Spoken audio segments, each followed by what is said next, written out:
Hello les illustros et bienvenue dans ce tout nouvel épisode du Petit Podcast. Le Petit Podcast, qu'est-ce que c'est? Pour rappel, c'est tout simplement un podcast de moins de 15 minutes qui sort assez aléatoirement sur la chaîne en ce moment. Dans la première partie, je parle d'un film du présent ou du passé et dans la deuxième partie, je parle d'un point d'actualité concernant le cinéma. Je peux vous dire que le menu de cet épisode est sacrément croustillant puisque dans la première partie, j'aborderai le film Monkey Man réalisé par Dev Patel, c'est sa première réalisation, et dans la deuxième partie, j'aborderai le prochain film du maître Francis Ford Coppola, son prochain film qui se nomme Megalopolis et qui compte de jolis noms à son casting, notamment Adam Driver. Et si je vous parle de Megalopolis, c'est tout simplement parce que une première bande-annonce a été dévoilée. Sur ce les cocos, c'est parti pour notre film du jour, j'ai nommé Monkey Man. Just one small ember can burn down everything. Mario.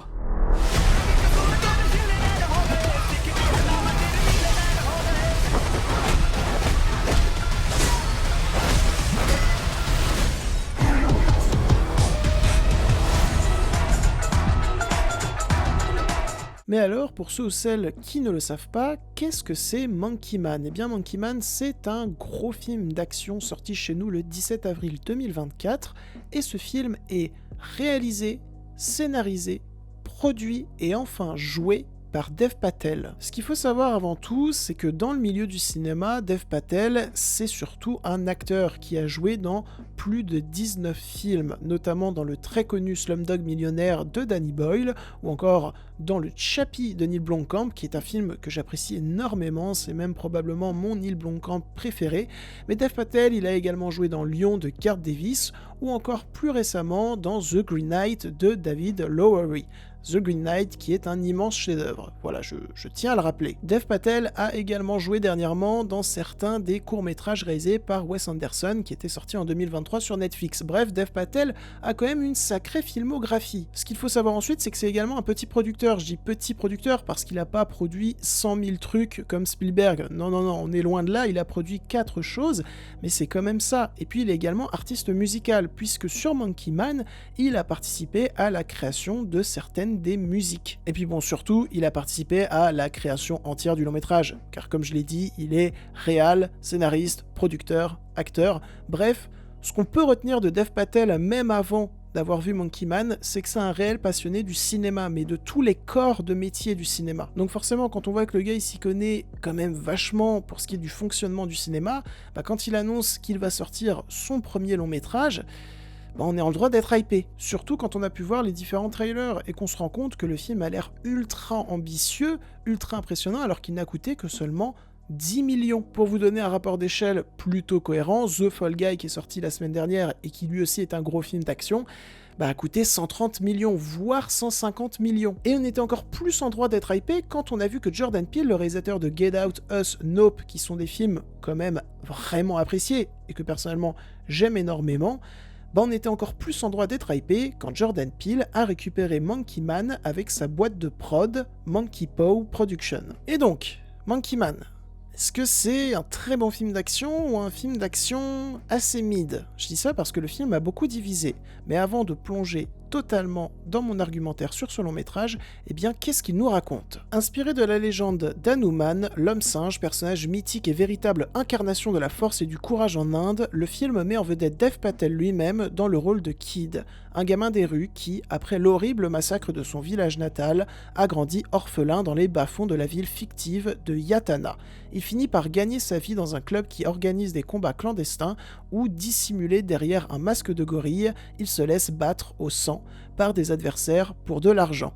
Après toutes ces années à contenir sa rage, le jeune homme trouve le moyen d'accéder à la sinistre élite de la ville. Subitement submergé par son traumatisme d'enfance, il va se retourner violemment contre ceux qui lui ont tout pris et trouver ce que les mystérieuses cicatrices de ses mains cachent en vérité. Et alors, de quel camp je fais partie? Je fais partie de ceux qui trouvent le film assez moyen, assez oubliable, ou partie de ceux qui trouvent le film absolument génial? Je fais partie du deuxième camp, parce que tout d'abord, il y a quelque chose auquel je ne m'attendais pas, que j'espérais en fait, mais je m'y attendais pas, c'est à quel point Dev Patel, pour une première fois à la réalisation, sait comment créer de l'image forte. Je dois avouer, alors c'est peut-être moi qui sais pas bien faire mes recherches, mais je suis surtout tombé sur des critiques, des avis qui parlaient des scènes d'action du long métrage, mais pas de sa beauté visuelle, parce que vraiment, je vais être honnête avec vous, je trouve le film très très beau. Justement, tu sens dans ces images la réelle passion qu'a Dev Patel pour tous les corps de métier du cinéma. Tu sens qu'il a été vraiment présent avec toutes les équipes techniques, qu'il les a accompagnées comme elles l'ont accompagné en retour. Il y a une réelle symbiose, un réel amour de l'image qui se fait ressentir, parce que l'image n'est pas juste belle, l'image possède une texture à chaque fois.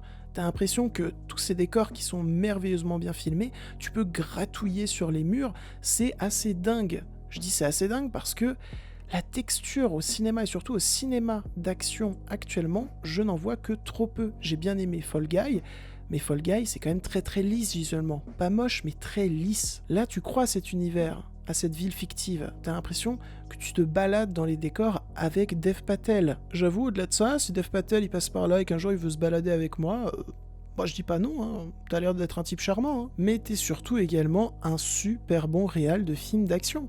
Parce que toutes les scènes d'action de ce film, je vais m'en souvenir, pour la simple et bonne raison qu'elles ne sont jamais les mêmes, jamais filmées de la même manière. Dev Patel ne va jamais se battre avec les mêmes choses en main. Il y a une constante évolution dans le jeu de la caméra, dans le jeu du montage, ce n'est jamais la même chose. Certes, par moments ça va être très référencé, mais c'est tellement bien appliqué, et pas appliqué de manière prétentieuse, que moi ça me plaît quoi, je suis vraiment diverti. Il y a une scène dans une cuisine à la fin du film mais qui est lunaire tellement elle est efficace, tellement tu ressens les coups à chaque fois. Donc voilà les cocos, vous l'avez compris, pour 10 millions, d'un point de vue technique, c'est extrêmement impressionnant. Il y a des films qui coûtent 200 millions de plus qui ne sont même pas capables de faire ça.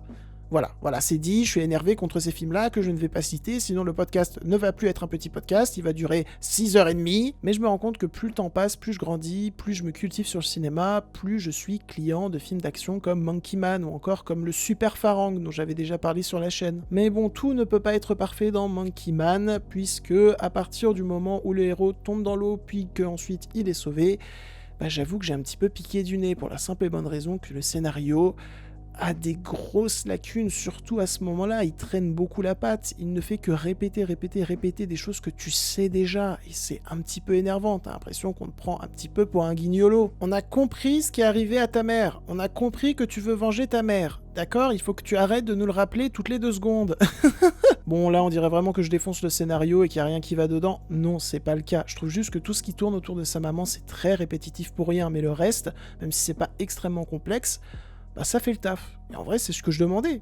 Un scénario simple, basique, mais qui fasse le taf. Surtout qu'au niveau de l'écriture des persos, franchement, ça tient très bien la route. Je trouve que le personnage interprété par Dev Patel est très bien caractérisé. D'ailleurs, Dev Patel, j'en ai pas parlé en tant qu'acteur dans ce film, il est, encore une fois, très bon. On sent que le gars, il y tenait de fou à ce rôle-là. Il est complètement possédé par son rôle et il possède très bien son long métrage qui, comme je l'ai dit, est très léché visuellement, également en termes de mise en scène, mais aussi surtout en termes de montage. J'ai pas assez appuyé là-dessus, mais le montage par moment nous offre des séquences absolument folles qui font partie de mes séquences préférées de l'année. Sans spoiler, je pense notamment à une séquence en début de film où plusieurs personnages vont se balader dans cette ville, dans les décors et s'échanger un paquet. C'est juste complètement fou, c'est trop kiffant ce genre de montage. Mais donc voilà, vous l'avez compris, Monkey Man, le premier film réalisé par Dev Patel, c'est une franche réussite que je vous conseille. Maintenant, on va passer au deuxième sujet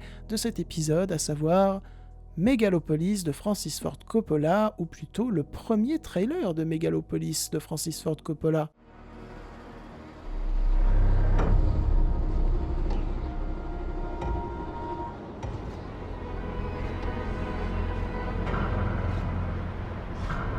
Time, stop!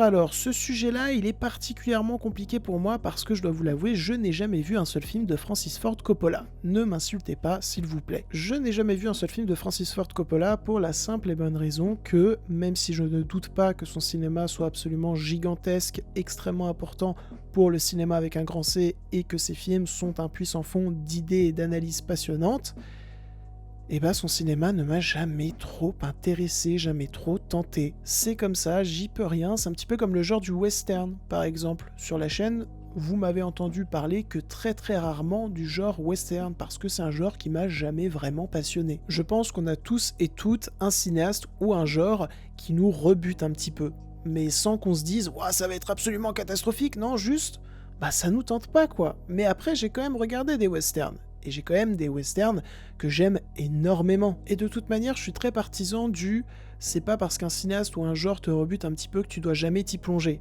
Parce que je trouve que c'est un petit peu bête de réfléchir comme ça, c'est se fermer à une certaine histoire du cinéma qui peut être passionnante, comme je l'ai dit plus tôt. Et est arrivé le trailer, enfin si on peut appeler ça un trailer, les premières images de Megalopolis de Francis Ford Coppola. Et là, il s'est passé un truc en moi que je ne peux pas trop décrire. En fait, je vais juste vous dire que avec ces premières images, j'ai ressenti un souffle de l'immense. Plus de l'immense que de l'épique. Quelque chose ouais, d'extrêmement massif. Et je parle bien de Megalopolis de Francis Ford Coppola, hein, je parle pas de mon ventre après une semaine à avoir mangé des pizzas tous les soirs, ça n'a rien à voir. Mais au-delà d'avoir ressenti ça, et ça m'a vraiment impressionné, je suis resté assez bouche bée devant ces premières images, je me suis dit c'est parfaitement logique, parce que Megalopolis, c'est un projet que porte Francis Ford Coppola depuis extrêmement longtemps, et alors pour pas dire de bêtises, je vais dire qu'il a investi une énorme partie de sa fortune personnelle dans le film, et pas toute sa fortune personnelle. J'avais lu des trucs comme quoi il avait investi toute sa fortune personnelle, mais ça me paraît un peu bizarre, donc je vais dire une énorme partie de sa fortune personnelle. Et donc avec tout ça en jeu pour Francis Ford Coppola, ça ne m'étonne pas d'avoir ressenti ça, et ça m'a extrêmement intrigué, et ça m'a même donné envie de véritablement, ça y est, me plonger dans cette filmographie qui ne me tentait pas avant. Après voilà, j'ai jamais dit que ça ne serait jamais intéressant. Non, je disais juste que ouais, ça me tentait pas, mais ça va être intéressant parce que ça va me permettre notamment de découvrir une nouvelle partie du nouvel Hollywood. Pour tout vous dire, avant c'était un petit peu le même combat avec Martin Scorsese, hein. J'avais vu 2-3 films de lui, mais le reste m'intéressait pas trop, et puis depuis j'ai découvert Goodfellas, La Valse des Pantins, et c'est des immenses chefs-d'œuvre qui me passionnent tous les jours. Donc j'espère que ça sera le cas pour le cinéma de Francis Ford Coppola. Et vous savez quoi, je vais vous proposer un truc. Je vais regarder le plus de films que je peux de Francis Ford Coppola avant la sortie de Megalopolis, et j'en prendrai 3, les 3 qui m'ont le plus marqué, et je les aborderai dans le petit podcast. Ou alors dans Enfants du cinéma avec King Tao, parce que je sais que ce cinéaste l'intéresse beaucoup et que le nouvel Hollywood l'intéresse beaucoup. Et d'ailleurs, mes chers illustros, on va finir là-dessus, on va finir sur un petit point culture pour ceux ou celles qui m'écoutent et qui ne savent pas ce qu'est le nouvel Hollywood. Eh bien, c'est tout simplement cela. Le nouvel Hollywood est un mouvement cinématographique américain de la fin des années 60 jusqu'au début des années 80, qui modernise de façon significative la production de films à Hollywood. Ce cinéma inscrit dans la contre-culture est influencé par le néoréalisme italien, la modernité européenne et la nouvelle vague française. Se caractérise par la prise de pouvoir des réalisateurs au sein des grands studios américains et la représentation radicale de thèmes jusqu'alors tabous, comme la corruption des pouvoirs politiques, la sexualité, la violence ou le massacre des Indiens. Le nouvel Hollywood renouvelle également les genres classiques du cinéma américain, western, film noir, ou les déconstruit en s'affranchissant des conventions de ceux-ci. La période relativement courte du nouvel Hollywood est considérée comme une des phases les plus importantes du cinéma américain du point de vue artistique et révèle de nombreux réalisateurs comme Brian De Palma, Dennis Hopper, Francis Ford Coppola, George Lucas, Martin Scorsese, Michael Cimino ou encore Steven Spielberg. Et c'était totalement la fiche Wikipédia. On perd pas le nord ici. Non, plus sérieusement, je m'y connais quand même un petit peu en nouvel Hollywood, mais je voulais être sûr de pas dire de conneries. Après, y a quand même pas mal de conneries sur Wikipédia. Oh merde, my bad. Non, plus sérieusement, la fiche est plutôt bien faite, et sur ce, c'est la fin de cet épisode du petit podcast. Je suis actuellement en Italie quand vous l'écoutez, donc je ne sais pas s'il y aura une autre vidéo avant mon retour, j'y suis pour une semaine. En tout cas, j'espère que cet épisode vous aura pu intéresser et divertir. Si c'est le cas, n'hésitez pas à le liker, commenter et partager sur vos réseaux sociaux. N'oubliez pas de vous abonner à la chaîne. Je remercie d'ailleurs tous les nouveaux ou nouvelles qui se sont abonnés dernièrement. Et sur ce, mes réseaux sont en description.